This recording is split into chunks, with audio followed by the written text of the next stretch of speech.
দর্শক, এডিবি বাংলার পক্ষ থেকে আপনাদেরকে জানাই স্বাগতম। আজ আমরা হাজির হয়েছি বর্তমান রাজনৈতিক সমসাময়িক বিষয় নিয়ে আমাদের আজকের আলোচনা। আমাদের সাথে উপস্থিত আছেন নওগাঁ জেলার নিয়ামতপুর উপজেলার ত্যাগী নেতা, বিএনপির ত্যাগী নেতা এবং একসময় রাজপথ কাঁপানো এবং জেল এবং জুলুমের শিকারের সেই নেতা মোহাম্মদ হেলাল কাজী আমাদের সাথে উপস্থিত আছেন। আমাদের সাথে উপস্থিত আছেন আমাদের আরো এক বড় ভাই শামসুল আলম কাজী ভাই। উনি নিয়ামতপুর উপজেলা জামাতের নেতা। তো আমরা এর আগেও এই দুই ভাইকে নিয়ে আমরা একটা প্রোগ্রাম করেছিলাম। তো প্রোগ্রাম করার পরে আমাদের অনেক দর্শক আমাদের কাছে রিকোয়েস্ট করেছিল যে এই দুইজনকে নিয়ে আমরা যেন আরো একটি প্রোগ্রাম করি। তো এরই ধারাবাহিকতায় আজকের আমাদের দুইজন বড় ভাই, আমরা দুইজনকে আজকে আমাদের এডিবি বাংলাতে হাজির করেছি এবং আজকে আমরা নওগাঁ জেলা তথা বাংলাদেশের রাজনৈতিক সমসাময়িক বিষয় নিয়ে কিছু আলোচনা করার চেষ্টা করব। আমি প্রথমে মোহাম্মদ হেলাল কাজী ভাইয়ের কাছে যেতে চাচ্ছি। হেলাল কাজী ভাই, আপনি কেমন আছেন? আলহামদুলিল্লাহ, আমি খুব ভালো আছি। আল্লাহ আমাকে সুস্থ রেখেছে। আচ্ছা, হেলাল কাজী ভাই, আমি আপনার মাধ্যমে আপনার কাছে জানতে চাই যে ইতিমধ্যে কেন্দ্র থেকে আমরা যেটা জানতে পেরেছি যে খুব শীঘ্রই নওগাঁ 1 আসনের জাতীয়তাবাদী বিএনপির মনোনয়ন চূড়ান্ত হতে যাচ্ছে। তো কে পাবে মনোনয়ন, আপনি কি মনে করেন? এবং এছাড়া যদি আপনাদের পছন্দের প্রার্থীও যদি না পায়, সেক্ষেত্রে আপনাদের ভূমিকা কি হবে যদি একটু বলেন। বিসমিল্লাহির রহমানির রহিম। আমি প্রথমেই এডিবি বাংলা চ্যানেলের সকল দর্শক যিনারা দেশের বাইরে থেকে এই অনুষ্ঠান দেখছেন, সকলকেই আমি নিয়ামতপুর উপজেলা বিএনপির পক্ষ থেকে শুভেচ্ছা জানাচ্ছি। সেই সঙ্গে আপনারা অবগত আছেন, সনাতন ধর্মাবলম্বীদের এক ধর্মীয় সাংস্কৃতিক দুর্গাপূজা, সেই শারদ শুভেচ্ছা জানাচ্ছি। আমি বক্তব্যের শুরুতেই স্মরণ করতে চাই, যিনি বহুদলীয় গণতন্ত্রের প্রবর্তক শহীদ রাষ্ট্রপতি জিয়াউর রহমান। স্মরণ করতে চাই, যিনাকে স্বৈরাচারী সরকার স্লো পয়জন দিয়ে হত্যা করতে চেয়েছিল, যিনি আপসীর নেত্রী, যিনি কখনো আপোষ করতে জানেননি, অন্যায়ের কাছে মাথা নত করেননি, সেই নেত্রী বেগম খালেদা জিয়া। আমি শ্রদ্ধা সম্মান জানাচ্ছি যে নেতা, যিনাকে স্বৈরাচার সরকারের পুলিশ বাহিনী সহ স্বৈরাচার সরকার যিনাকে হত্যা করার চেষ্টা করে ব্যর্থ হয়েছিল, যিনি দীর্ঘদিন দেশের বাইরে থেকে বাংলাদেশের আন্দোলন সংগ্রামকে সঠিক গতিশীল রেখেছিলেন, সেই নেতা জনাব তারেক রহমানকে আমি আরো শ্রদ্ধা জানাচ্ছি। যে নেতা আমাকে রাজপথ থেকে তুলে এনেছিলেন, রাজপথের একজন ছোট কর্মী হিসাবে, রাজপথের সৈনিক হিসাবে আমাকে সুযোগ করে দিয়েছেন, সেই নেতা জননেতা মোস্তাফিজুর রহমান ভাইকে। ভাই, আপনি প্রশ্ন করেছেন যে মনোনয়নের বিষয়টা কি। আপনারা ইতিমধ্যেই জানেন, মনোনয়ন নিয়ে অনেক আলোচনা হচ্ছে, বিভিন্ন মহলে বিভিন্ন রকমের কথাবার্তা ছড়াচ্ছে। যেটা আসল বিষয় সেটা হচ্ছে যে মনোনয়ন, এইটা দলের হাইকমান্ড যারা আছে, তারেক রহমান সাহেব আছে এবং নীতি নির্ধারক আছে যারা মনোনয়ন দিবেন, তারা ইতিমধ্যে আমার জানা মতে বিভিন্ন জেলাকে একে একে ডেকে ডেকে তাদের সকল যারা যে কয়েকজন ক্যান্ডিডেট আছে তাদের সাথে মত বিনিময় করছে। এখন পর্যন্ত এটা হয়নি, তবে আমি আশাবাদ যে এই ৪৬ নওগাঁ 1 আসনে জনতার এমপি জনতা মোস্তাফিজুর রহমান, যিনি 2018 সালে এখানে বিপুল ভোটে বিজয়ী হলেও স্বৈরশাসকের ষড়যন্ত্রের কাছে তাকে পরাজয় স্বীকার করতে হলো।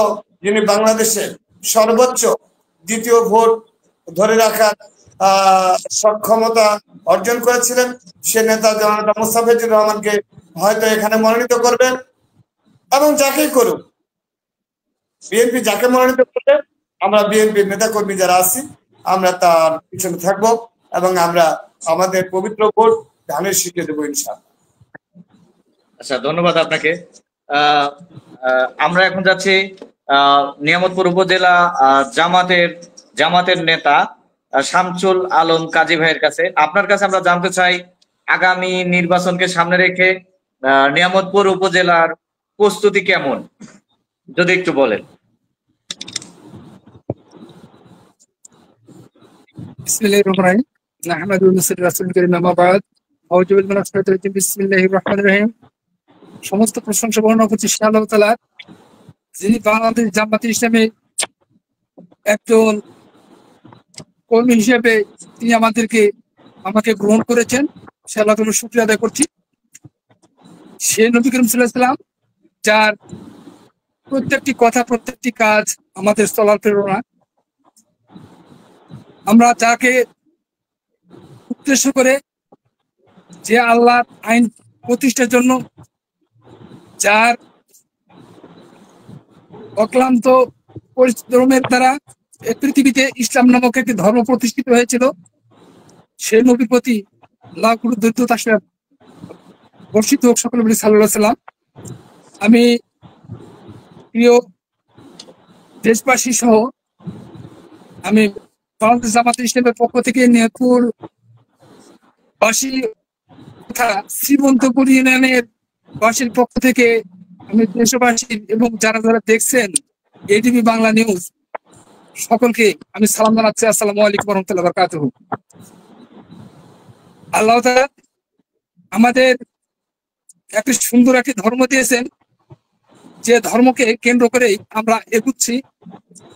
বাংলাদেশ জামাতে ইসলাম আগামীতে একটি সুন্দর দেশ গড়বে, এ প্রত্যাশায় আমাদের পথ চলা।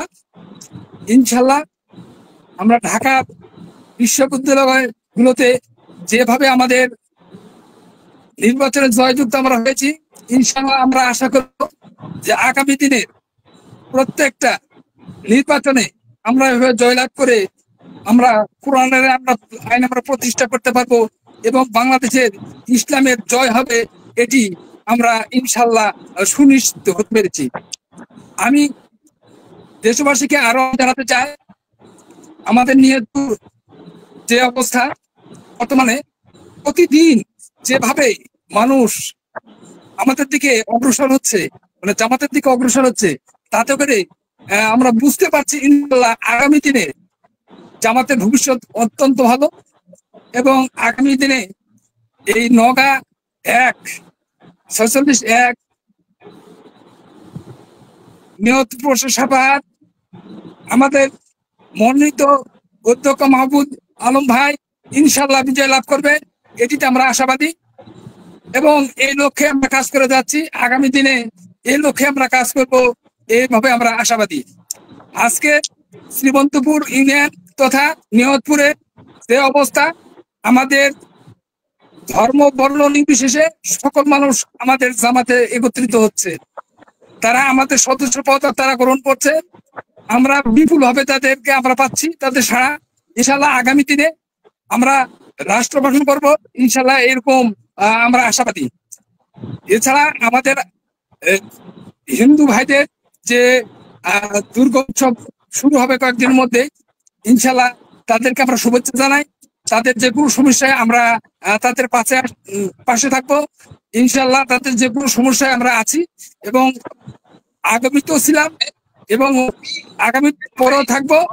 যে কোনো সময় তাদের সমস্যা হয় তাদেরকে আমরা বলেছি, আমরা ইনশাল্লাহ তাদেরকে কাছে আমরা থাকবো ইনশাল্লাহ। আচ্ছা, ধন্যবাদ আপনাকে। আমরা আবার ফিরে যাচ্ছি মোহাম্মদ হিলাল কাজীর কাছে। হিলাল ভাই, আপনার কাছে জানতে চাই যে বর্তমান রাজনীতিতে ইভিএম নিয়ে একটু আলোচনা হচ্ছে, যে আপনার কি মনে হয় যে ইভিএম এ তৃণমূলে যারা জনগণ আছে তারা ইভিএম কে মেনে নিবে কিনা, আপনার কি মনে হয় যদি একটু বলেন। ইতিপূর্বে আপনারা দেখেছেন, সারা বাংলাদেশের মানুষ দেখেছে, স্বৈরাচার খুনি হাসিনার সরকার তার ভোট চুরির একমাত্র একটা ছিল, ভোট চুরির একটা অংশ ছিল, সেটা ইভিএম। এই ইভিএম বাংলাদেশের মানুষ মানে না, বাংলাদেশ জাতীয়তাবাদী দল মানে না, এবং কঠিন কালেও বাংলাদেশে ইভিএম দিয়ে ভোট হবে না। এটাই আমার চিন্তা ভাবনা, এটাই আমার আশা।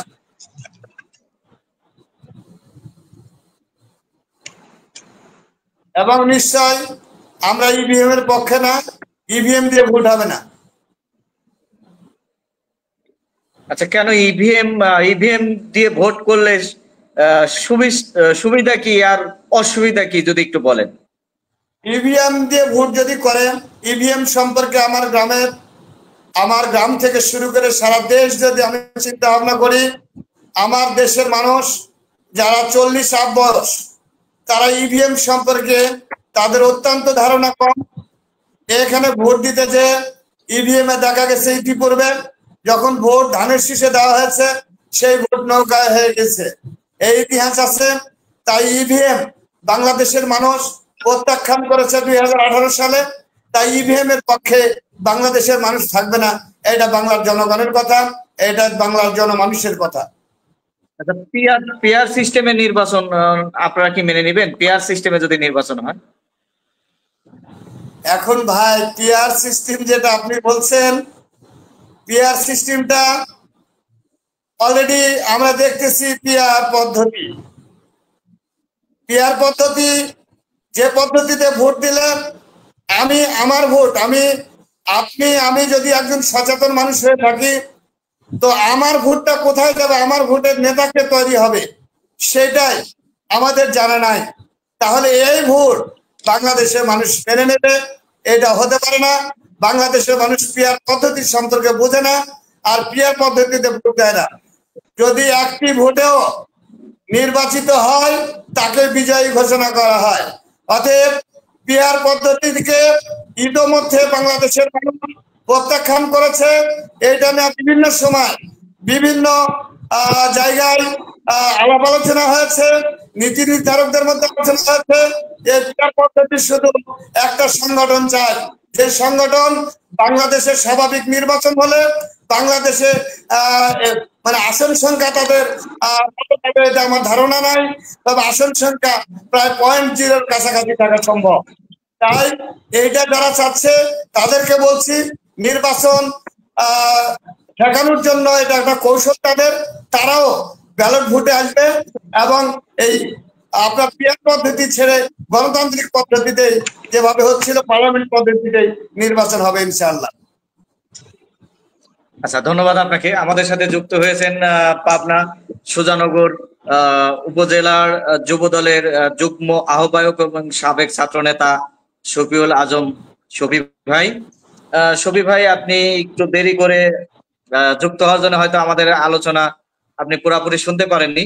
শফি ভাই, আপনি কি আমাদের কথা শুনতে পাচ্ছেন?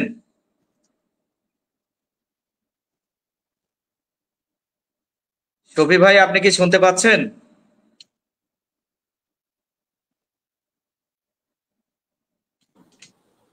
শফি ভাই, আমরা আপনার কথা শুনতে পাচ্ছি না।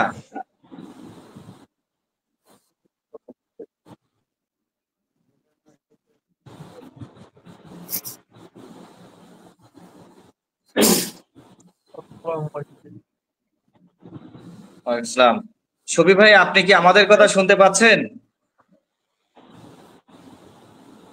আচ্ছা শফি ভাই, আপনি একটু চেষ্টা করেন। আমরা একটু যাচ্ছি জামাতের নেতা শামসুল আলম কাজী ভাইয়ের কাছে। শামসুল আলম কাজী ভাই, হিলাল ভাই যথারীতি বলেছেন যে জামাত ইভিএম চাচ্ছে তারা ভোট ঠেকানোর জন্য। আপনার কি মনে হয় যে আসলে জামাত কি ভোট ঠেকানোর জন্য ইভিএম চাচ্ছে, সরি পিআর চাচ্ছে? আপনার কি মনে হয়? ভাই ইভিএম নয়, পিআর ভাই, পিআর। পিয়ার পেয়ার পদ্ধতি, পেয়ার পেয়ার যেটা সরি পেয়ার। সাংগঠনিক হারে হ্যাঁ পেয়ার। আসন প্রকাশ পদ্ধতি। জি এই পিয়ারটা ভাই, ইসলাম সবসময় আধুনিক, এবং বাংলাদেশ হুম। জামাতে ইসলাম চায় বর্তমান ক্যাটাগরিতে সর্বোচ্চ মানে উৎকৃষ্ট মানের একটি নির্বাচন, যে নির্বাচনে প্রত্যেকটা মানুষ কি করবে, তার নেতা মানে খুঁজে পাবে। যে দলে সে ভোট দেবে, বাংলাদেশের মানুষ প্রতীকে ভোট দেবে ভাই, বুঝতেছেন? বাংলাদেশে এখানে জামাত বিএনপি বিভিন্ন দলে আমরা বিভক্ত। এখানে এখন ব্যক্তি থেকে ভোট দেওয়া হয় না, এখানে মূলত ভোট দেওয়া হয় প্রতীক থেকে। যেহেতু প্রতীক থেকে ভোট দেওয়া হয়, সেহেতু প্রতীকে ভোট দেবে, এবং এবার সেটা সংখ্যানুপাতে হারে সেটা আসন বিন্যাস হবে। এখানে এটা হচ্ছে এখন উৎকৃষ্ট মানের, বর্তমানে সবচেয়ে লেটেস্ট একটি মডার্ন একটি পদ্ধতি। এদিকে যেমন ইতিপূর্বে তত্ত্বাবধায়ক সরকার অনেকে মানত না ভাই, যেন ক্ষমতায় গেলে আর তত্ত্বাবধায়ক সরকার কেউ মানতে চায় না, কিন্তু দেখা যায় যখন ক্ষমতা থাকে না তখন তত্ত্বাবধায়ক সরকার কিন্তু বারবার চায়। এটি কিন্তু বাংলাদেশ জামায়াতে ইসলাম এই তত্ত্বাবধায়ক সরকারের একটি প্রবর্তন করেছিলেন। তো আমরা আশা করি যে পিআর পদ্ধতি এখন বর্তমানে বাংলাদেশ জামাত ইসলাম চাচ্ছে, সেটি একটি অত্যন্ত কার্যকরী, এবং যেখানে সংখ্যানুপাতে প্রত্যেকটি দল সংসদ ভবনে যেতে পারবে সে নিজ নিজ আসনে, এবং সেখানে বাংলাদেশের যে মনে করেন যে এক সেটে ভাবে মানুষ যে ভোট পায়, এক সেটে ভাবে যে সংসদে যে নিজেদের জন্য যা ইচ্ছা লুটোপুটে খায়, এই লুটোপুটে খাওয়ার সুযোগ থেকে সুযোগটা থাকবে না। সেজন্য আমি মনে করি বাংলাদেশ জামাতে ইসলামের যে পিআর পদ্ধতি যেটা নির্বাচন চাচ্ছে, এটা বর্তমানে বাংলাদেশের রাজনীতির যে ধারা বিএনপি এবং আওয়ামী লীগের, সে ধারাকে মুহূর্তে মনে হয় সবচেয়ে কার্যকরী ভূমিকা হবে, এবং আমি মনে করি তাদের জন্য সবচেয়ে ভালো হবে তাদেরকে কন্ট্রোল করা। তারা নিজেরা নিজেদেরকে কন্ট্রোল করতে পারে না ভাই। আপনারা দেশের পরিস্থিতি দেখছেন, যেহেতু সমস্যার চলছে দেশের মধ্যে, সেহেতু নিজেদের কন্ট্রোল করার এটি একটা সুন্দর একটা পদ্ধতি। এই পদ্ধতিতে গেলে আমার প্রশ্ন হচ্ছে পিয়ার পদ্ধতি বাংলাদেশে কখনো ছিল না। পিয়ার পদ্ধতি বাংলাদেশের মানুষ চায় না, একটা সংগঠন মাত্র পিয়ার পদ্ধতি চায়। শামসুল আলম ভাই, আপনার কাছে আমার প্রশ্ন, এটা নির্বাচন থেকে আপনার কাছে আমার প্রশ্ন, এবং নির্বাচন বানচাল করার একটা পদ্ধতি মাত্র। এই পিয়ার পদ্ধতি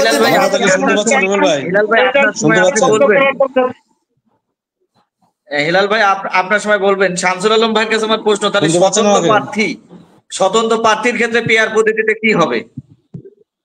তারা কোন প্রতীকে ভোট করবে? স্বতন্ত্র প্রার্থী ব্যক্তি বিশেষে হয় ভাই। অথচ স্বতন্ত্র প্রার্থী যেহেতু কোনো তার একটি প্রতীক থাকবে, তা সে প্রতীক মার্কায় সে ব্যক্তিগত ভাবে যে আসন ভাবে, সে আসনে যদি সে সর্বোচ্চ ভোট পায় তাহলে সে সেখানে নির্বাচিত হবে, এটা কোনো সমস্যা নাই। সেখানে স্বতন্ত্র প্রার্থী ব্যক্তিগত, সেহেতু এ বিষয়ে কোনো সমস্যা থাকে না ভাই। তাই সেখানে যদি নির্বাচিত হয় সেখানে নির্বাচিত হবে, এটা কোনো সমস্যা না। ধন্যবাদ আপনাকে আমাদের সাথে যুক্ত হয়েছেন পাবনা সুজানগর উপজেলা যুব দলের যুগ্ম আহ্বায়ক শফিউল আজম শফি ভাই, আপনি কি এখন আমাদের কথা শুনতে পাচ্ছেন?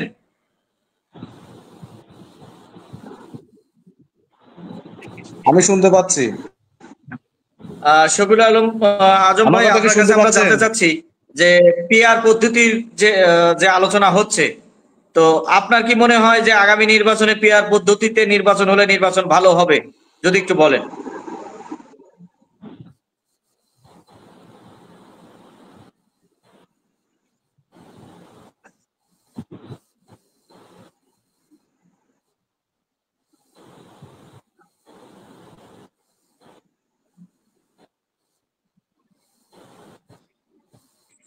শফিউল আজম ভাই, আপনি কি শুনতে পাচ্ছেন?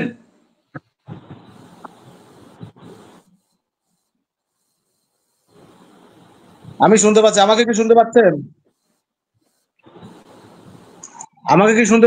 জি, আমি আপনার কথা শুনতে পাচ্ছি। আপনি কি আমার কথা শুনতে পাচ্ছেন? তাহলে হ্যাঁ, শুনতে পাচ্ছি, বলেন। আমার প্রশ্ন হচ্ছে, আগামী নির্বাচনে পিআর পদ্ধতিতে নির্বাচন হলে ভালো হবে নাকি কি হতে পারে, আপনার কি মনে হয় যদি একটু বলেন?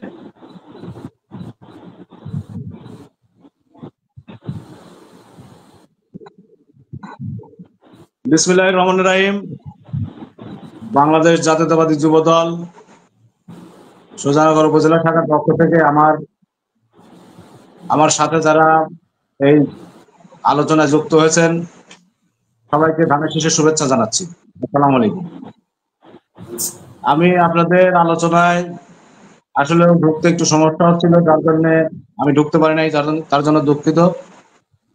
পিআর পদ্ধতি, আসলে পিআর পদ্ধতিটা অনেকেই এখনো ভালোভাবে বুঝে না যে পিআর পদ্ধতিটা আসলে কি। পিআর পদ্ধতি আমিও এখনো তার মিনিংস জানি না, যাই হোক আমি ওটা ঘাটাঘাটি করি নাই। তো আমার মনে হয় আমি যতটুকু বুঝতে পারছি যে পিআর পদ্ধতি হলো এই প্রেসিডেন্ট নির্বাচন যেভাবে বাংলাদেশে হয়, হয়তো সেই ধরনের কিছু, যে যারা বেশি ভোট পায় তারা একজন প্রেসিডেন্ট নির্বাচিত হয়। কিন্তু এখানে 300টা আসন, আমার মনে হয় যে পিআর পদ্ধতিতে 300 আসনে পার্সেন্টেজ হিসাবে আপনারা মানে বাংলাদেশ জামাত ইসলাম চাচ্ছে যে পার্সেন্টেজ হিসাবে এখানে আসন বন্টন হবে। একটা নির্বাচন হবে, 100টা ভোট পড়লে পরে শতকরা হিসাবে যে দল যে কয়টা ভোট পাবে সেই হিসাবে এমপি মনোনীত হবে, তাই তো?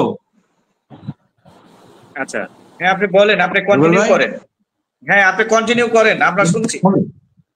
হ্যাঁ হ্যাঁ শোনেন, তাহলে আপনি আমাদের আসনে যদি 100টা ভোট কাস্ট হয়, 100 ভোটের একজন 80 ভোট পাইছে আর একজন 20 ভোট পাইছে, কিন্তু ওই 80 ভোটের যে এমপি সে তো আসলে এমপি হয়ে গেল। এখন দেখা গেল যে পিআর পদ্ধতিতে তার নামটা জাতীয় সংসদে নাই, তখন সেই ব্যক্তি তার রাজনীতিটা কোথায় যাবে, তার এলাকার জনগণের রাজনীতিটা কোথায় যাবে? আমি মনে করি যে বাংলাদেশের রাজনীতিতে যে পদ্ধতি আছে, যে পদ্ধতিতে নির্বাচন আছে, নির্বাচনী ব্যবস্থা আছে, বাংলাদেশ জামাতে ইসলামের আন্দোলনের ফসল, যে আপনার কেয়ারটেকার সরকারের অধীনে গ্রহণ করেছিল, সেই পদ্ধতিতে যে কয়টা নির্বাচন হয়েছে কেয়ারটেকার সরকারের অধীনে বেশিরভাগই ভালো নির্বাচন হয়েছে।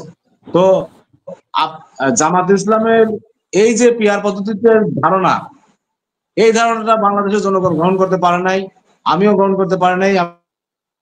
আমি মনে করি যে পিআর পদ্ধতিতে নির্বাচন হলে পরে এটা মানুষের সাথে একটা প্রতারণার শামিল। আমি মনে করি এই পদ্ধতিটা ভালো না এবং এই পদ্ধতিটা নির্বাচন করা ঠিক হবে না।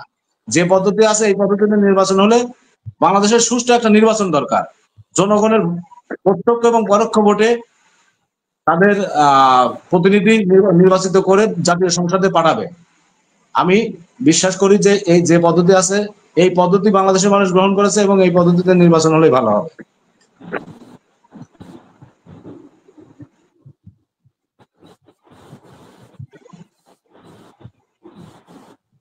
ধন্যবাদ আপনাকে। আমরা এখন মোহাম্মদ হেলাল কাজী ভাইয়ের কাছে জানতে চাই, শামসুল আলম ভাই কিছু কথা বলেছেন যে পিআর পদ্ধতি নির্বাচন ভালো, পিআর পদ্ধতিতে সঠিক নেতা নির্বাচন করা যায় এবং এই পদ্ধতিতে সঠিকভাবে নির্বাচন হলে দেশের সঠিক নেতৃত্ব উঠে আসবে।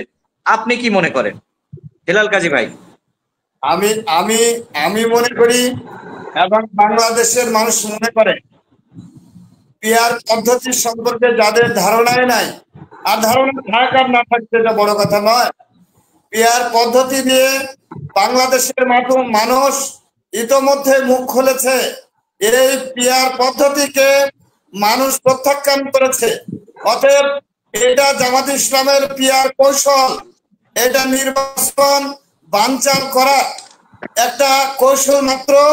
এই পিআর পদ্ধতি আপনারা ইতোমধ্যে দেখতে পাচ্ছেন বাংলাদেশে পিআর পদ্ধতিতে তাদের সদস্য সংখ্যা সংগ্রহের কাজ শুরু হয়েছে। ওনারা ধর্মভিত্তিক একটি সংগঠন নিজেকে দাবি করলেও তারা আসলে ধর্মভিত্তিক সংগঠন নয়, এইটা তাদের একটা জামাত ইসলাম, মানে জামাত ইসলাম এটা কোনো ধর্মভিত্তিক সংগঠন নয়, তারা প্রমাণ করেছে। ইতিমধ্যে আপনারা দেখেছেন তাদের আমির আমির নায়েব আমির সাহেব বলেছেন, আমির বলেছেন যে যদি নারীরা বোরখা পরলেও হবে, যারা বোরখা পরে ভালো মনে করবে তারা বোরখা পরবে, যারা বোরখা পরতে ইচ্ছা হবে না তারা বোরখা পরবে না। এই যে এই পিয়ার সিস্টেম, পিয়ার পোশাক পদ্ধতি, সেই নির্বাচনকেও মানুষ প্রত্যাখ্যান করেছে। এইটা জামাত ইসলামের একটা কৌশল যে আসলে মানুষকে আমি ভোট দেব, আমার ভাই কোথায় ভোট দেব, আমি ভাই সঞ্চালক ভাই আপনাকে আমার ভোটটা আমি দেব, কিন্তু আপনি আমার এমপি হচ্ছেন না, এমপি হচ্ছে কুষ্টিয়া থেকে। এই পদ্ধতি বাংলাদেশের মানুষ মেনে নেবে না। আচ্ছা হিলাল ভাই, আপনারা পিআর পদ্ধতি কেন চাচ্ছেন না? কেন পিআর পদ্ধতি ভোট হলে সমস্যাটা কোথায়? একটু যুক্তি দিয়ে বলতেন আর কি। পিআর পদ্ধতিতে পূর্বের ইতিহাসে পিআর পদ্ধতিতে ভোট হয় নাই। আমার ভালোবাসার মানুষ ভাই যেটা বলেছেন মার্কায় ভোট দেবো না, একজন সৎ চরিত্রবান ভালো মানুষকে মানুষ ভোট দেয়। একটা ভোট থাকে সেটা দল পার্টির বাইরে, সেটা বিএনপি জামাত সহ অন্যান্য যেগুলো সংগঠন আছে এর বাইরে কিছু ভোট থাকে, আপনারা জানেন। সেই ভোটগুলা অনেক সময় মার্কাতে নয় ব্যক্তিত্বের উপরে দেয়। তাহলে এই ভোটগুলার সম্মান কোথায় যায়? তাই পিআর পদ্ধতি বাংলাদেশের মানুষ প্রত্যাখ্যান করেছে, পিআর পদ্ধতি চায় না। জামাতে ইসলামও পিআর পদ্ধতি চায় না। ইতিমধ্যে ভাই বলেছিলেন ডাকসু নির্বাচনে পিআর পদ্ধতি হয়নি, তাই ওনাদের শুধু নির্বাচন থেকে সরে পড়া একটা কৌশলের নাম পিআর পদ্ধতি। এই পিআর পদ্ধতি বাংলাদেশের মানুষ চায় না। আচ্ছা, ধন্যবাদ আপনাকে। আমরা রুবেল ভাই, জামাত নেতা রুবেল ভাই আমার মোবাইলে, রুবেল ভাই জি জি আমাকে একটু সময় দেন, আমার কথাগুলো আমি শেষ করি, কারণ আমার মোবাইলে চার্জ দিতে পারি নাই তো। আচ্ছা ঠিক আছে, শকুল আজম ভাইয়ের কাছে আমরা শেষ কথাটা শুনে আমি শামসুল আলম ভাইয়ের কাছে যাব। আচ্ছা, আমরা শকুল আজম ভাইয়ের কাছে আমাদের প্রশ্ন, বর্তমান একক আসন ভিত্তিক নির্বাচনী ব্যবস্থা তুলনায় পিআর পদ্ধতি কি কি সুবিধা বা অসুবিধা আছে বলে আপনি মনে করেন? এটা আমার প্রশ্ন, এটা দর্শকের প্রশ্ন, যদি আপনি একটু বলেন।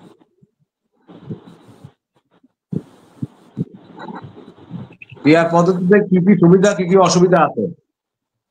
হ্যাঁ, পিআর পদ্ধতি নির্বাচনী ব্যবস্থার তুলনায় পিআর পদ্ধতি অসুবিধা আছে বলে আপনি মনে করেন? হ্যাঁ, আপনি 5 মিনিট বলবেন।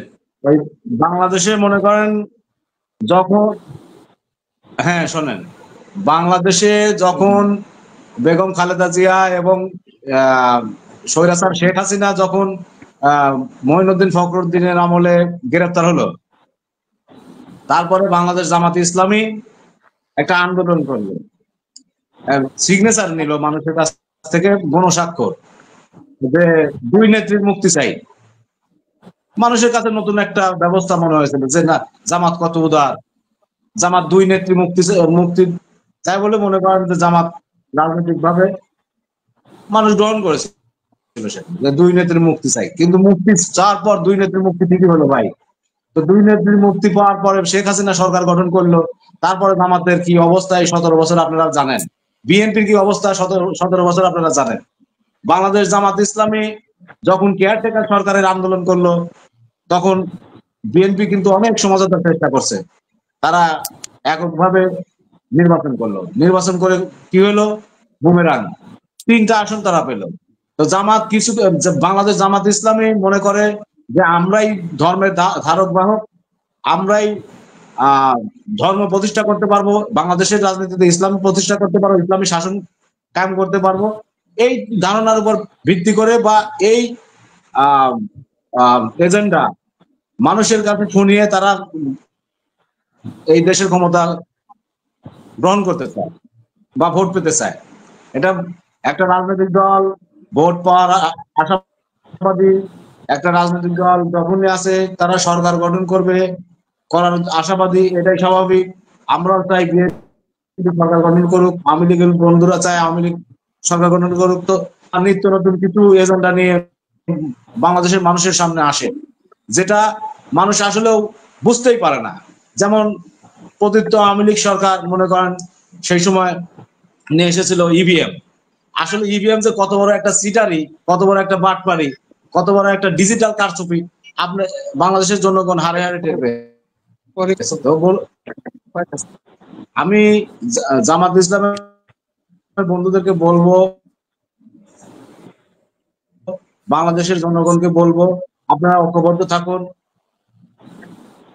এই দেশে যে নির্বাচনী ব্যবস্থা আছে সেই কিছু দরকার নাই। আমার তো সামনে ভালো নির্বাচনে এখন যে পদ্ধতিতে আছে, যদি সুষ্ঠু এবং নিরপেক্ষ নির্বাচন হয়, বাংলাদেশের জনগণের ভোটাধিকার যদি সুষ্ঠুভাবে প্রয়োগ করতে পারে, তাহলে জনগণের প্রতিনিধিরাই সরকার গঠন করবে। অতএব এখানে পিআর পদ্ধতি বা সিআর পদ্ধতি, এই পদ্ধতিগুলো তো আমাদের দরকার নাই ভাই। এত পদ্ধতির দরকার কি? আমাদের এত পদ্ধতি শিখাবেন কেন? আমরা স্বাধীনতা 50 বছর পার করেছি, কিন্তু দেশকে কি দিতে পেরেছে রাজনৈতিক দলগুলো, বা বাংলাদেশ জামাত ইসলামী এই দেশে কি দিতে পেরেছে? রাজনৈতিক দলে সবসময় সরকার গঠন করে কিছু দেওয়া যায় তা না। তো সেজন্য এই নির্বাচনের মাধ্যমে আমি মনে করি যে বাংলাদেশ জামাত ইসলামী প্রত্যেকটা আসনে তারা হয়তো 20-30টা আসনে তারা জয়যুক্ত হতে পারে। যে পদ্ধতিতে আছে তারা চিন্তা করতেছে পার্সেন্টেজ হিসাবে যদি আমরা যাই, তাহলে হয়তো আমাদের আসন সংখ্যা বাড়বে, আরো বিরোধী দল আরো কিছু পার্সেন্টেজ, দেখা গেল এক আসনেও জয়লাভ করে নাই, পার্সেন্টেজ হিসাবে মনে করেন 1-2 এমপি হয়ে গেল। এই ধরনের ভ্রান্ত ধারণা আপনারা বাদ দেন। যে পদ্ধতিতে নির্বাচন ব্যবস্থা আছে সেই পদ্ধতিতে আসেন, এবং কিভাবে নির্বাচন সুষ্ঠু এবং নিরপেক্ষ এবং জনগণ নির্ভয়ে ভোট কেন্দ্রে এসে ভোট দিতে পারে, আপনারা সেই ব্যবস্থা নিয়ে আন্দোলন করেন। সেই জায়গায় এক কাতারে এসে দাঁড়ান। শুধু শুধু বিভ্রান্তি করার আমি মনে করি কোনো দরকার নাই। আমি মনে করি বাংলাদেশের যে পদ্ধতি আছে এই পদ্ধতি নির্বাচন হলে পরে বাংলাদেশ জামাত ইসলামেরও লাভ হবে, বাংলাদেশ জাতীয়তাবাদী দল বিএনপিরও লাভ হবে, প্রত্যেকটা রাজনৈতিক দলেরই লাভ হবে। অতএব এই আমি মনে করি এই ভ্রান্ত ধারণা, এই ভ্রান্ত একটা এজেন্ডা সামনে নিয়ে এসে বিভ্রান্তি করার কিছু নেই। আচ্ছা, ধন্যবাদ আপনাকে শফিউল আজম ভাই। আমরা এখন শামসুল আলম কাজী ভাইয়ের কাছে জানতে চাচ্ছি যে ভাই, হিলাল ভাই একটা কথা বললো যে জামাতে ইসলাম, মানে ওনারা বলার চেষ্টা করলো যে জামাতে ইসলাম পিআর পদ্ধতি নির্বাচন করতে চাচ্ছে, কারণ জামাতে ইসলামের হয়তো ভোট কম, তাই তারা চায় যে পিআর পদ্ধতিতে নির্বাচন করলে তারা একটা সংখ্যাগরিষ্ঠতা নিয়ে সংসদে যেতে পারবে। আপনি কি তাই মনে করেন কিনা?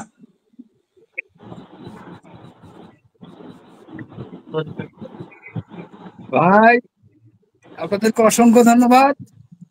পিআর পদ্ধতি আপনারা এখন হয়তো সম্ভবত বুঝেননি। বাংলাদেশ জামাত ইসলামী কখনো বাংলাদেশ চাইনি।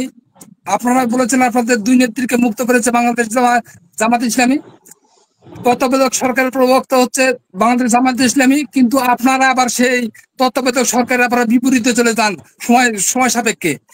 সেই জন্য বাংলাদেশের যেটা সর্বোত্তম হবে, বাংলাদেশের মানুষের যেটা কল্যাণ, সবচেয়ে কল্যাণ হবে, সেটি চায় বাংলাদেশের জামাত ইসলাম। তাই পিআর পদ্ধতি যদি হয়, তাই এ পদ্ধতিতে প্রত্যেকটা দল এখানে সংসদে আসন তাদের জন্য রাস্তায় মানুষ যে প্রতি বছর ভোগান্তি হয়, কোন দল যখন সরকার আছে 5 বছরের মধ্যে দেখা যাচ্ছে 150 দিন 200 দিন শুধু হরতাল চলে, অবরোধ চলে। এসব হরতাল থাকবে না, অবরোধ থাকবে না। যেসব সমস্যা হবে সংসদ ভবনে বসেই সকলে সেই সমস্যাগুলো সমাধান করতে পারবে। একটি দল বিশাল সংখ্যক পাবে না, আসন পাবে না, এককভাবে তারা যা ইচ্ছে তাই যে 180টা তখন অসম্ভব হয়ে পড়বে। তখন দেখা যাবে যে প্রত্যেকটা ভালো ভালো কোনো কিছু যখন যা ইচ্ছে তাই নিজের জন্য, নিজের বাপের জন্য, নিজের বোনের জন্য, নিজের মায়ের জন্য যে কিছু যে ব্যবস্থা তারা তৈরি করলো, কিছু আইন তৈরি করে নিল, এটি কেউ পারবে না। তাই বাংলাদেশ জামাত ইসলামী চাই বাংলাদেশের যেন সুসংগঠিত ভাবে সুন্দরভাবে পরিচালিত হয়, সে লক্ষ্যে পিয়ার পথের থেকে আমরা চাচ্ছি। কিন্তু আমাদের হেলাল ভাই আমাদেরকে একটু কথা বলে গেছেন, আমার দুই ভাই, যে বাংলাদেশ ইসলামী ধর্মভিত্তিক সংগঠন নয়, আমরা বাংলাদেশ জামাত ইসলামী। আমাদের বাংলাদেশের প্রথম কথা হচ্ছে আমাদের দাওয়াতে চা আল্লাহর কর্তৃত্ব এবং নবীর নেতৃত্বে আমরা চলি ভাই। আমাদের নেতা হযরত মুহাম্মদ সাল্লাল্লাহু আলাইহি ওয়াসাল্লাম, আমরা কোনো মানুষের আদর্শ আমরা পালন করি না। আমাদের এমন কোনো নেতা যায় নাই যারা আপনি বলতে পারবেন না কর্তৃত্ব এবং নবীর নেতৃত্ব ছাড়া, মানুষের নেতৃত্ব তারা কখনো মেনে নিয়েছে।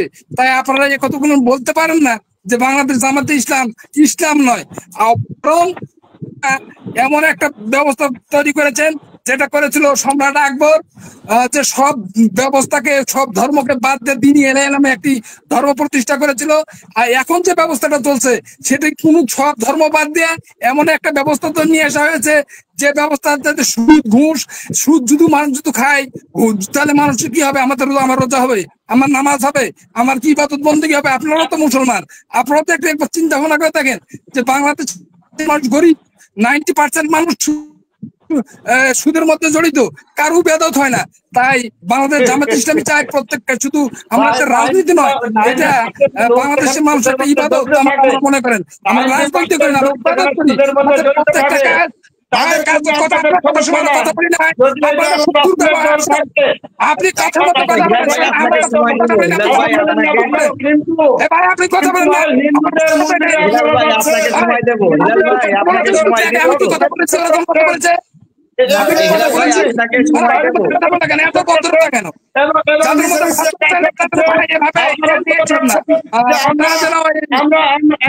ইসলাম ইসলামের রাষ্ট্র কায়েম হবে।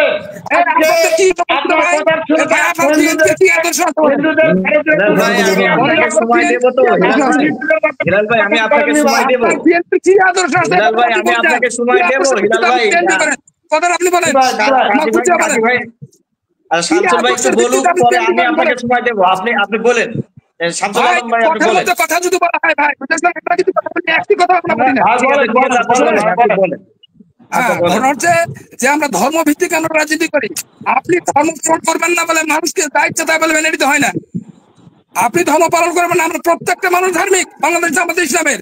আর এই যে 1 বছর গেলে 1 বছর 14 মাস যাচ্ছে, এই যে 5 আগস্ট আপনি বলতে পারবেন না লুণ্ঠন ওই চাঁদাবাজি জামাত করে, এগুলো করে না। কিন্তু আপনারা দেখেছেন প্রত্যেকটি জায়গায় এমন আপনারা বিশৃঙ্খলা সৃষ্টি করেছেন, নিজেদেরকে আপনারা করতে পারেন না। আপনি কথা বলবেন না, আপনি ভাই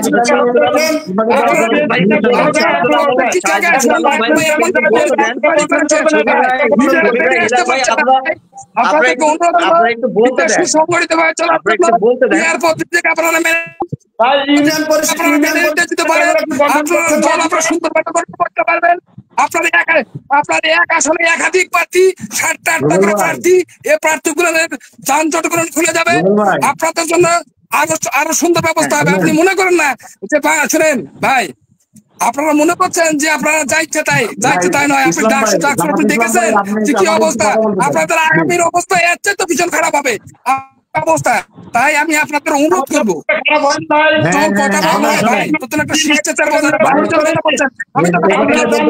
আপনি কেন কথা বলছেন?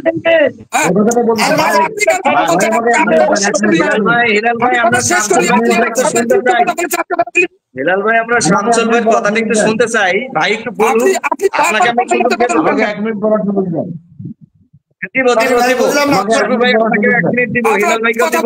আমি শামসুল ভাই একটু বলুন। ভাই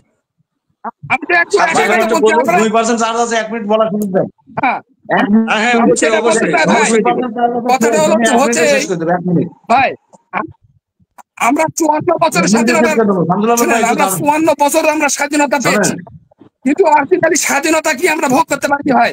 কথাটা বলতেন।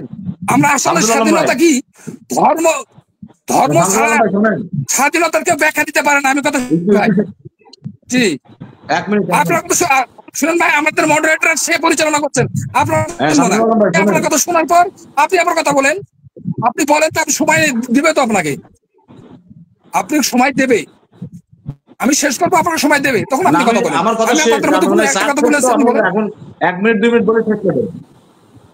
শুনুন, আপনি তাই বললে এবার শেষ করে আবার শেষ করবো ভাই। শোনেন, বিষয়টা হলো কি যে আমাদের যে অবস্থা, আমরা একটা স্বৈরাচারী সরকারকে পতন ঘটাইছি, এবং স্বৈরাচারী সরকার পতনের পরে আপনারাও বুক ফুলে চলাফেরা করতে পারতেছেন, আমরাও ফ্রিভাবে চলাফেরা করতে পারতেছি, কথা বলতে পারতেছি। এটা বিশাল একটা স্বাধীনতা।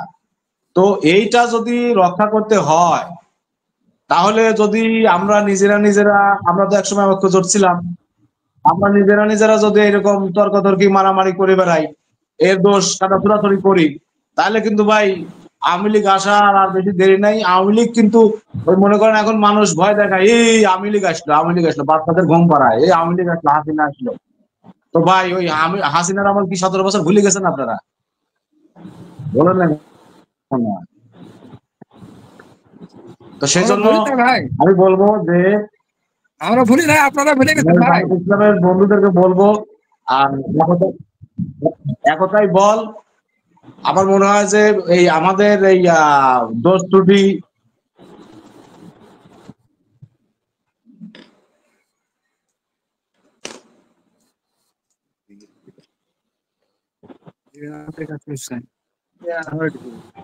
শামসুল আলম ভাই, আপনি আচ্ছা, আমরা শফিউল আজম ভাইয়ের কথা বুঝতে পারছি। শামসুল আলম ভাই, আপনার কাছে একজন দর্শক প্রশ্ন করেছে। হিলাল কাজী ভাই, আমি আপনাকে সময় দেবো, যথেষ্ট সময় দিব। আমি শামসুল আলম ভাইয়ের কাছে একজন দর্শক প্রশ্ন করেছে, পিআর পদ্ধতি দলীয় নেতৃত্বের প্রার্থী তালিকা ঠিক করে, এতে করে সাধারণ ভোটারদের প্রার্থী বেছে নেওয়ার অনেক অধিকার বেছে নেওয়ার অনেকটাই কমে যায়। এই পদ্ধতিতে কি নির্বাচনে রাজনৈতিক জবাবদিহি দুর্বল করে না? আপনি কিভাবে এই ঘাটতিকে মোকাবেলা করবেন? দর্শকের প্রশ্ন, আপনি যদি একটু বলেন। জি, ধন্যবাদ দর্শককে। জি ভাই, ধন্যবাদ দর্শককে, সুন্দর প্রশ্ন। বিষয়টা হলো এই যে প্রার্থী কিন্তু সিলেকশন করে দেয় ভাই ঊর্ধ্বতন নেতারা। ভাই প্রার্থী জনগণ যখন সিলেকশন করতে পারে না, তখন সেই প্রার্থীকে যেহেতু সিলেকশন করে দেয় ঊর্ধ্বতন নেতারা, সেহেতু জনগণের এখানে কিন্তু কোনো থাকে না ভাই, মানে কর্তৃত্ব থাকে না, কর্তৃত্বই থাকে না, মানে নেতা নেতৃত্বরাই ঠিক করে দেয় যে কে করবো ওই আসনে। সেহেতু আমার মনে হয় যে জনগণের এখানে বলার কিছু থাকে না যে কাকে আমি ভোট দিচ্ছি, কারণ এখানে আমাদের নিয়োগপুরে 6-7 জন বাংলাদেশ যাচ্ছে ভাই, কথা বুঝতে পারছেন? এখন ঊর্ধ্বতন নেতৃত্ব যাকে দেবে সেইভাবে, এখানে জনগণ কাকে চাচ্ছে এটা বড় কথা নয়। তাই আমার মনে হয় জনগণের যে আশা, যে নিজে যে অমুককে ভোট দেবো, এভাবে বিএনপির ভোট হয় না। আমাদের বাংলাদেশ জামাত ইসলামী যাকে ইচ্ছা তাকে দেয়। আমরা ইচ্ছা মতো আমরা আসতে পারি না, যেহেতু আমরাও আসতে পারি না, ওনারাও আসতে পারে না। তারা যেহেতু উপর থেকে নেতা সেট করে দেওয়া হয় যে কে ভোট করবে আগামী নির্বাচনে, সেহেতু জনগণের একটা সমস্যা নয় যে জনগণ কাকে ভোট দিবে। জনগণ বিএনপি যারা, তারা যেই ধানের প্রতীক নিয়ে আসবে তাকে ভোট দিয়ে দেবে। আমাদের যে দাঁড়িপাল্লা প্রতীক নিয়ে যে আসবে তাকে ভোট দেবে। এটা ঊর্ধ্বতন তারাই ঠিক করে দেয়। সেহেতু আমাদের এখানে কোনো সুযোগ সুবিধা না ভাই বলা, জনগণের কর্তৃত্ব, তাই জনগণের ওই প্রতীকে তাদেরকে ভোট দিতে হয়। তাই এখানে কোনো সমস্যা থাকার কথা নয় ভাই, আমি হয়তো বুঝাতে পেরেছি। আচ্ছা, ধন্যবাদ আপনাকে। হিলাল কাজী ভাই, এবার আপনি বলেন। আপনি তো অনেকক্ষণ বলার চেষ্টা করছিলেন যে পিআর পদ্ধতি সম্বন্ধে, আপনি অনেকক্ষণ বলার চেষ্টা করছিলেন। হিলাল ভাইয়ের বক্তব্যের বিপক্ষে আপনার বক্তব্য কি, একটু যদি বলেন।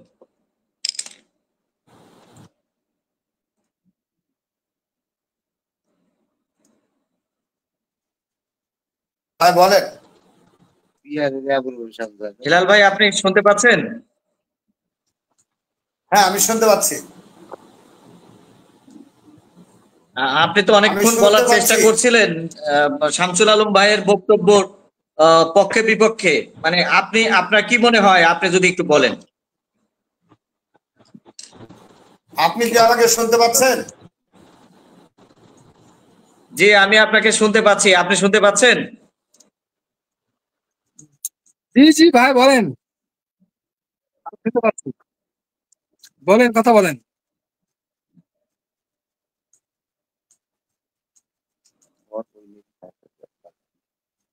কাজী ভাই আউটে ভাই, কাজী আচ্ছা আচ্ছা, কাজী কাজী ভাই ভাই মনে হয় আউট হয়ে গেছে সংযোগ ওদের। সংযোগ আমি বিচ্ছিন্ন দুটি কথা হ্যাঁ। বলে শেষ করি ভাই, ভাই আমি বুঝলেন? আপনার কাছে আচ্ছা, আমি আপনার কাছে জানতে চাচ্ছি যে পিআর পদ্ধতিতে নির্বাচন যদি না হয় সেক্ষেত্রে জামাতে ইসলামের অবস্থানটা কি হবে যদি একটু বলেন।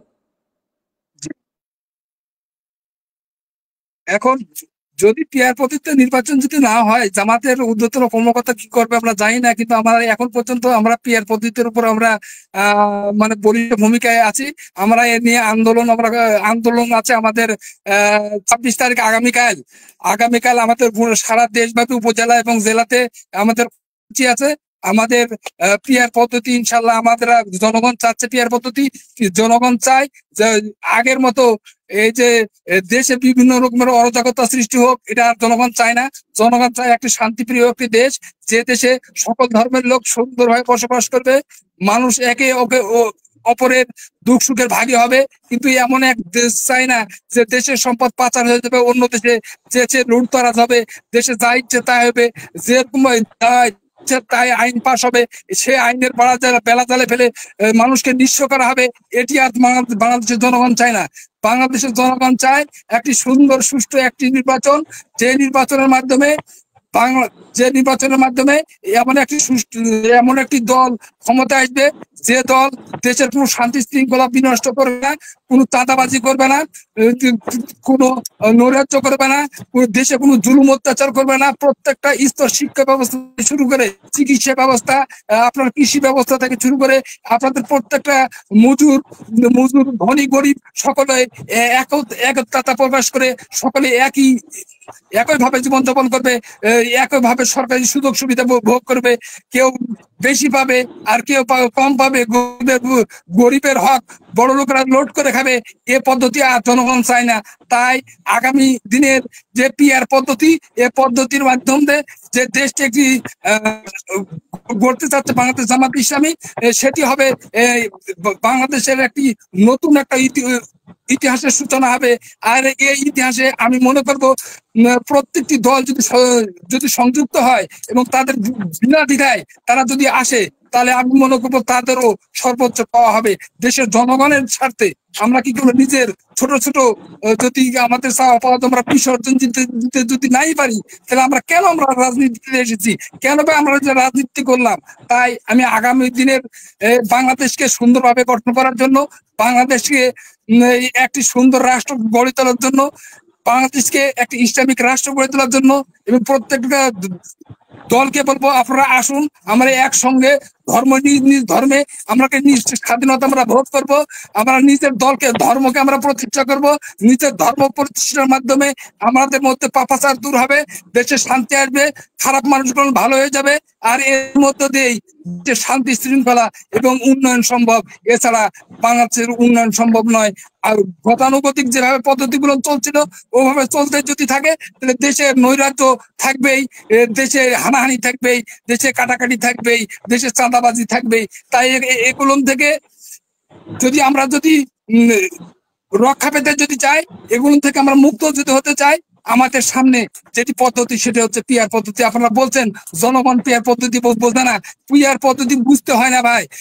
জনগণ ভোট দিবে, সিল মারবে, আপনার ধানের শীষে আপনাকে মারবে, আমার দাঁড়িপাল্লায় আমাকে মারবে, এতে তাদের কোনো সমস্যা হওয়ার কথা নয়। বরং এখানে আরো সুবিধা হলো যে কারণ নাম টাম কিছু থাকবে না, শুধু আর তারা প্রতীকে ভোট দিয়ে যাবে, এখানে জনগণের কোনো সমস্যা কথা নয়। তাই আগামী দিনগুলোতে আপনারা আসুন, আমরা একই সঙ্গে পিআর পদ্ধতি নিয়ে দেশ গড়ার স্বপ্ন দেখি। আমরা যেন দেশে শান্তি বিশৃঙ্খলা যেন আর না হয়, এই পিআর পদ্ধতিকে আমরা একটি, যেমন আমরা তত্ত্বাবধায়ক সরকারকে আমরা সকলে গ্রহণ করে নিয়েছি, আমরা ইনশাল্লাহ সবাই মিলে এই পিআর পদ্ধতি গ্রহণ করে আমরা দেখিয়ে দেবো যে আমরা কাজ করি না। আপনারা জানেন 2014 সালে আমরা কোন আচ্ছা, প্রকার আচ্ছা, নির্বাচনে আসিনি। আচ্ছা, আমরা সরকারের অধীনে আমরা নির্বাচন হলে নির্বাচনে যাব, যখন হয়নি আমরা নির্বাচনে যাইনি, তখন আপনারা আমাদের সাথে ছিলেন। কিন্তু আজকে আপনারা বলেন পিআর পদ্ধতি ছাড়া বাংলাদেশে নির্বাচন হবে না। ঠিক তখন আপনারা বাংলাদেশে ডাকসু নির্বাচনে প্রমাণ করলেন আপনারা নির্বাচনে আসবেন, কিন্তু এটা আপনাদের একটা কৌশল। ভাই আপনি যেটা বলেছেন আমি দেখানোর চেষ্টা করব। আমার শহীদ রাষ্ট্রপতি জিয়াউর রহমান, যিনি বহুদলীয় গণতন্ত্রের প্রবর্তক ছিলেন, তিনি বলেছেন জনগণের দল যদি রাজনৈতিক হয় তাহলে আমি সেই দলে ভর্তি হব, আমি সেই দলে আছি। এটা আপনি দেখবেন 1976 সালে এই করা হয়েছিল। বিষয়টা হচ্ছে ভাই, আপনি অনেক কথা বলেছেন, শুনেছি। আমাদের কথাগুলো দু ভাইয়ের কথা, আমরা 4 জন ছিলাম, আমরা 4 জনের কথা শুনছিল সারা দেশের মানুষ। সারা দেশের মানুষ পিআর পদ্ধতি চায় না। ইতিমধ্যে আপনি বলছেন বিভিন্ন সুযোগ সুবিধার কথা। 5 তারিখে যখন খুনি হাসিনা দেশ থেকে পালিয়ে গেছে, ঠিক সে সময় বাংলাদেশে বিএনপি আপনার সাথে ছিলেন এবং আজও সাথে আছেন। কিভাবে আছেন? শুধু মুখে অস্বীকার করেন, সব ঠিকঠাক আছে। আপনি ইউনিয়ন পরিষদে যদি খয়রাতি চাল আসে সেটা বিতরণ করতে ইউনিয়ন পরিষদ চেয়ারম্যানেরা পলাতক, অনেকে বেশিরভাগের চেয়ারম্যান, তাই সেখানে ভারপ্রাপ্ত চেয়ারম্যান এবং সকল দলের নেতা কর্মীদেরকে নিয়ে সেখানে করা হয়। তাতে আপনাদের অংশীদারিত্ব আছে। বিএনপি যদি মানুষকে সুবিধা, ওখান থেকে বিএনপি নেতাদেরকে ডাকা হয়, জামাত নেতাদেরকে ডাকা হয়, অন্যান্যদেরকে ডাকা হয়, তাহলে আপনারা সুবিধা বঞ্চিত হননি। কিন্তু আসলে আপনাদের কৌশলটা শুধু মানুষকে ক্রিয়া করার জন্য। আপনারা বলছেন ইসলামী রাষ্ট্র কায়েম করবেন, বা ইসলামী রাষ্ট্র কায়েম করবেন, ইসলামের কোন জায়গায় কিভাবে লেখা আছে স্বাধীনতা? নারীদেরকে আপনি পোশাকের স্বাধীনতা দিবেন, পোশাকের স্বাধীনতা থাকবে না, এটা ইসলামের কোন জায়গায় লেখা আছে ভাই? এইটা আপনি বলে দেবেন ইনশাআল্লাহ, এটা আমরা শুনবো। আমরা তারেক রহমানের 31 দফা লিফলেট বিতরণ করেছি, যেখানে ইসলামের ধর্মনীতি আছে, অন্যান্য ধর্মের ধর্মনীতি আছে, মানুষের চলাফেরার কথা আছে, ইসলামকে প্রাধান্য দেওয়ার কথা আছে এবং সুষম বন্টনের কথা আছে। সেখানে এই পিআর পদ্ধতি আপনারাও নির্বাচনে আসবেন ভাই, কিন্তু এটা কৌশল, শুধু এই পিআর পদ্ধতিতে জনগণের মধ্যে বিভ্রান্তি ছড়ানোর জন্য আপনারা ইতিমধ্যে হিন্দু সম্প্রদায় থেকে আপনারা সদস্য সংগ্রহ করছেন। ভাই যদি আপনি ইসলামী রাষ্ট্র কায়েম করেন তাহলে হিন্দু ভাইয়েরা ওরা কোথায় যাবে? তাদের যে আচার আচরণ সেটা কোথায় হবে? সেটা হতে পারে না যদি এইটা হিন্দু সম্প্রদায় সহ বাংলাদেশের যারা মুসলিম ধর্মের বাইরে তারা জেনে গেছে, তারা কিছুটা ভয় ভীতি পেয়ে তারা এরকম করছে। এরা জামাত ইসলামকে ভয় পায় যে আমাদের কাছে ইতিমধ্যে হিন্দু সম্প্রদায়কে বিভিন্ন ভাবে ভয় দেখানো হচ্ছে কৌশল করে। যদি বিএনপি ক্ষমতায় আসে তাহলে ঠিক যেমনি আওয়ামী লীগ দেখাতো, আওয়ামী লীগ যেমন বলতো যে বিএনপি যদি আওয়ামী লীগের যদি ক্ষমতা হয় একই সাথে 10 লক্ষ মানুষ মারা যাবে। ভাই কয় লক্ষ মানুষ মারা গেছে আমার খুব ভালো করে স্মরণ আছে। 2022 সালে 26 সেপ্টেম্বর আমরা যখন গ্রেপ্তার, 26 অক্টোবর থেকে 10 ডিসেম্বর পর্যন্ত প্রায় 88,000 সামথিং গ্রেপ্তার করা হয় নেতা কর্মীদের।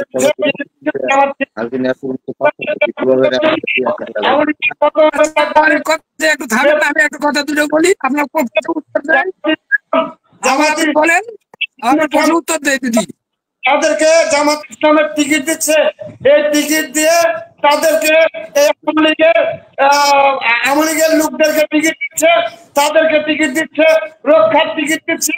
এই টিকিট বাংলাদেশ চায় না। বাংলাদেশের মানুষ আওয়ামী লীগকে প্রত্যাখ্যান করেছে, সে আওয়ামী লীগকে পুনর্বাসন করার টিকিট দিচ্ছে। এইটা এর জন্য শুধু আওয়ামী লীগ নয় এবং জামাত ইসলামকে এই প্রত্যাখ্যান করছে। আপনারা সময়ে ইনশাআল্লাহ বাংলাদেশের মানুষ জবাব দেবে, কারণ বাংলাদেশের মানুষ বারবার যুদ্ধ সংগ্রাম করে বাংলাদেশের সকল বিজয় অর্জন করেছিল।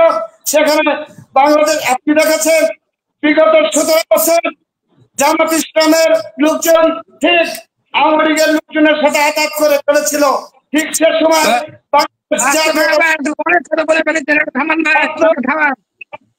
দল সহ বিএনপির সকল সহযোগী সংগঠন মাঠে ছিল, আমি নিজে মাঠে ছিলাম।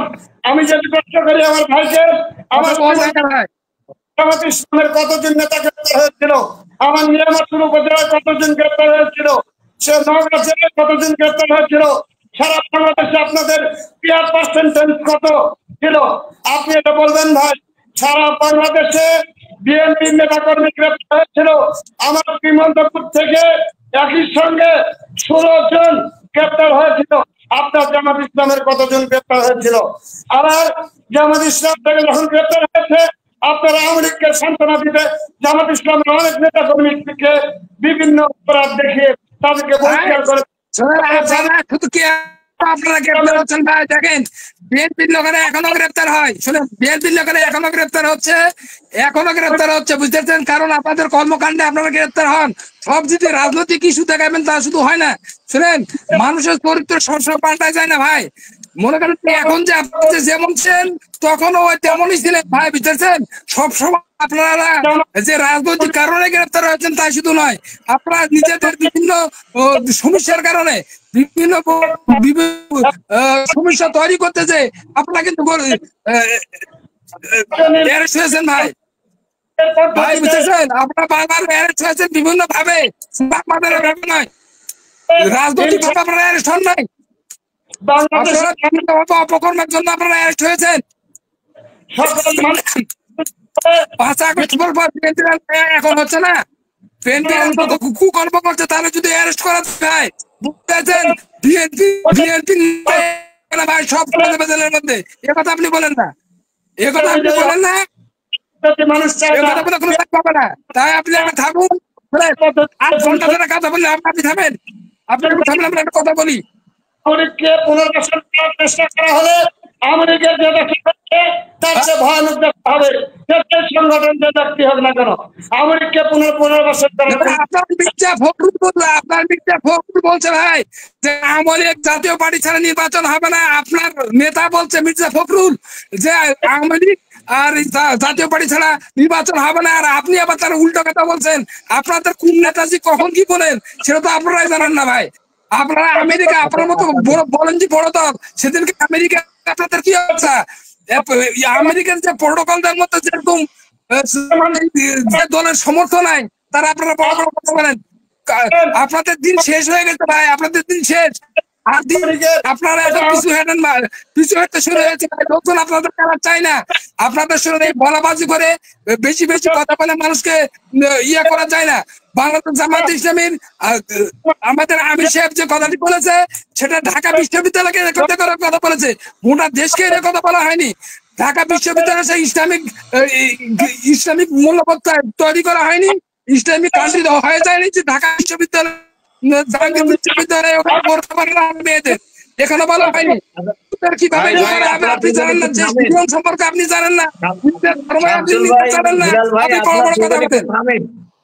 শামসুল ভাই, হিলাল ভাই, আপনারা দুজনে একটু থামেন, আমি 1 মিনিট করে আর সময় দেবো। ব্রেক দিতে হবে ভাই, প্রশ্ন দিলে ব্রেক করতে হবে। সময় শেষ, আমরা আরেকটা প্রোগ্রামে আপনাদের কথা আমরা শুনবো। আমরা সর্বশেষ হিলাল ভাইয়ের কাছে আমরা যাচ্ছি। হিলাল ভাইয়ের কাছে আমার 1 মিনিট,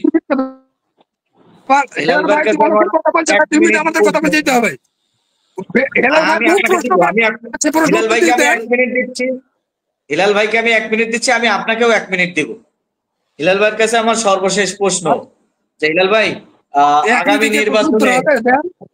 নির্বাচনে ফেব্রুয়ারিতে ইতিমধ্যেই ঘোষণা হয়েছে ফেব্রুয়ারিতে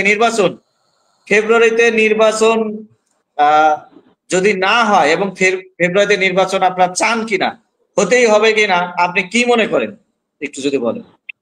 বিষয়টা সম্পূর্ণ সরকারের, বাংলাদেশে একটা সরকার আছে, সেই সরকার ঘোষণা দিয়েছে, এখানে বিএনপি ঘোষণা দেয়নি। তবে অবশ্যই বাংলাদেশের জনগণের দাবি দ্রুত নির্বাচন দিতে হবে। সেহেতু দাবির মুখে বর্তমান সরকার ফেব্রুয়ারির প্রথমার্ধে নির্বাচনের আয়োজন করতে চেয়েছেন এবং ইতিমধ্যে আপনি দেখেছেন প্রত্যেকটি উপজেলায় কেন্দ্র, প্রত্যেকটি কেন্দ্র আমার এখানে দেখেছি, আমার নিয়ামতপুরে বিশেষ করে দেখেছি, নওগাঁ জেলায় দেখেছি, রাজশাহীতে দেখেছি, সারা বাংলাদেশ বিশেষ করে নিয়ামতপুরে প্রত্যেকটি কেন্দ্র পর্যন্ত পরিদর্শন হয়েছে। এখানে সিএসআই, এনএফআই সহ পুলিশ, বিজিবি যারা আছে এই নির্বাচন কাজে যারা থাকবে তারা অলরেডি কেন্দ্র পরিদর্শন করেছেন এবং কেন্দ্রের সাজানো গোছানো কাজ শুরু হয়েছে। বিভিন্ন ভাবে নির্বাচনের যে সকল কাজ থাকে তা চালিয়ে যাচ্ছে।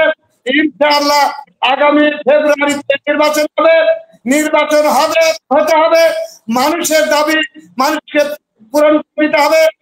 বাংলাদেশের মানুষ জনগণের সরকার চায়, বাংলাদেশের মানুষ বিএনপি সরকার চায়। ইনশাআল্লাহ এই সরকার হয়তো বাংলার জনগণের মানুষের কথা বুঝবে।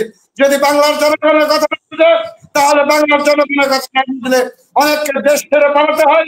তাই বিশেষ করে এই সরকারের বিশাল উদ্যোগ আছে, এই সরকারের সর্বোচ্চ কর্মক্ষমতা আছে যে দুই একটা সংগঠনের ভয়ভীতিতে এই সরকার থেকে থাকা সরকার নয়।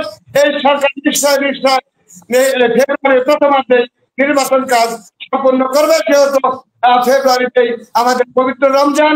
আমি পরিশেষে এই চ্যানেলে আমাদের সকল কথাবার্তা যারা শুনেছেন, বিশেষ করে আমার নির্বাচনী এলাকা তথা সারা দেশের মানুষকে আমি ধন্যবাদ জানাচ্ছি এবং আগামী ফেব্রুয়ারি মাসে নির্বাচনের জোর দাবি জানাচ্ছি এবং এই নিয়ামত সভায় আমি বিশেষ করে আমার নেতা জনাব মোস্তাফিজুর রহমানকে মনোনীত করার জোর দাবি জানাচ্ছি।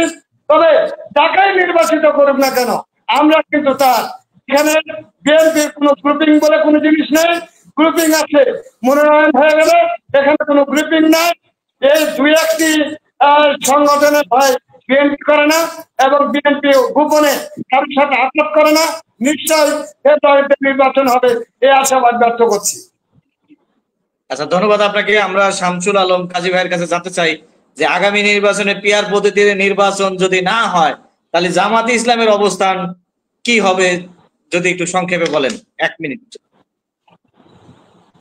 আমি এর উত্তর আগে দিয়েছি। আমাদের বাংলাদেশ জামাতে ইসলামের ঊর্ধ্বতন আমাদের যারা ব্যক্তিবর্গ আছেন তারা কি করবে জানি না, কিন্তু বর্তমান চাওয়া সেটা হচ্ছে পিআর পদ্ধতি। সে পদ্ধতি অনুযায়ী সারা বাংলাদেশ আগামীকাল সারা বাংলাদেশ আপনাদের গণমিছিল হবে এবং এই গণমিছিলে আমাদের দাবি থাকবে। সে দাবির মধ্যে আমাদের থাকবে পিআর পদ্ধতি।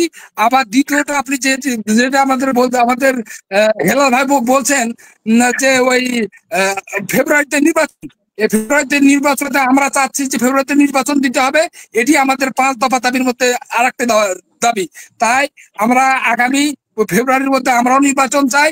আমরা ডাকসুর মধ্যে আমরা জানিয়ে গেছি যে আমরা কিভাবে কত সুন্দরভাবে আমরা ভোটার জনগণ আমাদের দিকে আসছে, কিন্তু তারা আমাদের বিএনপির ভাইরা এই ডাকসু নির্বাচন প্রত্যাখ্যান করে যেখানে বাতিল করে সেখানে তারা জানিয়ে দিয়েছেন যে তারা সামনে নির্বাচনে তারা যে কতটা পিছপা হতে পারেন তারা আমাদেরকে আগে জানান দিয়ে দিয়েছেন। তাই আমি আপনাদেরকে অনুরোধ করবো যে সামনের নির্বাচনগুলো হবে সেসব নির্বাচনে আপনারা সর্বাত্মক ভাবে আপনারা অংশগ্রহণ করবেন, এই সর্বাত্মক অংশগ্রহণ করবেন। নির্বাচন বানচাল করার জন্য যা ইচ্ছা আপনারা তাই করবেন না। তাই সামনের নির্বাচন সুষ্ঠু হোক। সুষ্ঠু নির্বাচনের মাধ্যমে বাংলাদেশের জনগণের আজকের চাওয়া যে বাংলাদেশ জামাত ইসলামী ক্ষমতায় যাবে, একটি সুন্দর একটি দেশ উপহার দেবে, যে দেশের পতাকায় কলেমা খচিত থাকবে লা ইলাহা ইল্লাল্লাহু মুহাম্মাদুর রাসূলুল্লাহ। এটি হচ্ছে বাংলাদেশের মানুষের 92% মানুষের আশা। আপনি একটা প্রশ্ন করে গিয়েছিলেন হিন্দুরা কি করবে, হিন্দুদের ধর্মে হিন্দুরা পালন করবে, আমরা তাদের ধর্মে এখন তাদেরকে ধর্মে সহায়তা করবো, তখনও তাদের ধর্মে আমরা সহায়তা করবো। ইনশাআল্লাহ ধর্মে আমরা বাধা হবো না। তাই আপনাদের আমি অনুরোধ করবো যে আগামী নির্বাচন যেন আপনারা বানচালের জন্য ফেব্রুয়ারি যেন পিছিয়ে না যান, আর আগামী নির্বাচনে পিআর কে মেনে নিয়ে আপনারা যেন সঠিক এক পদ্ধতিতে যে বাংলাদেশের একটা রোল মডেল হোক, বাংলাদেশের ঐতিহাসিক একটা বিপ্লব সাধিত হোক, এটি আমরা চাচ্ছি। জামাত ইসলামের পক্ষ থেকে আমি সারা দেশবাসীকে জানাতে চাই আপনারা আগামী দিনে আসুন, আমাদের হাতে হাত রাখুন, আমরা আপনার একটি বিজয় সকলে মিলে কোরআনের একটি দেশ কায়েম করি, যে দেশে থাকবে না কোনো সন্ত্রাস, থাকবে না কোনো জঞ্জাল, থাকবে না কোনো ভেদাভেদ, থাকবে না কোনো চাঁদাবাজ, যার ধর্ম সে পালন করবে, কারো ধর্মে কেউ হাত দেবে না, ধর্মের স্বাধীনতা হবে আমাদের আসল স্বাধীনতা। আমরা 92% মুসলমানের দেশে আমাদের ধর্মের স্বাধীনতা যখন বিচ্ছিন্ন, তখন সে দেশে আর ধর্মের মানুষ সুন্দরভাবে তাদের যে ধর্ম পালন করবে এটি কখনো হতে পারে না। তাই বাংলাদেশ জামাতে ইসলাম চাই যে বাংলাদেশে যে একমাত্র বাংলাদেশ জামাতে ইসলামই চাই যে বাংলাদেশে ধর্ম ভিত্তিক রাজনীতি হোক এবং ধর্মীয় মানুষেরা কি করুক, রাজনীতিতে আসুক, দেশ থেকে যত রকমের খারাপ সব আবর্জনা যাক, আর বাংলাদেশ নতুন অধ্যায় সূচিত হোক, যে অধ্যায়ের নাম হবে কোরআনের আইন দ্বারা প্রতিষ্ঠিত হবে, যে দেশের আইন হবে কোরআনের আইন, যে দেশের কোরআনের আইন, যে ধন্যবাদ আমাদের সমাজের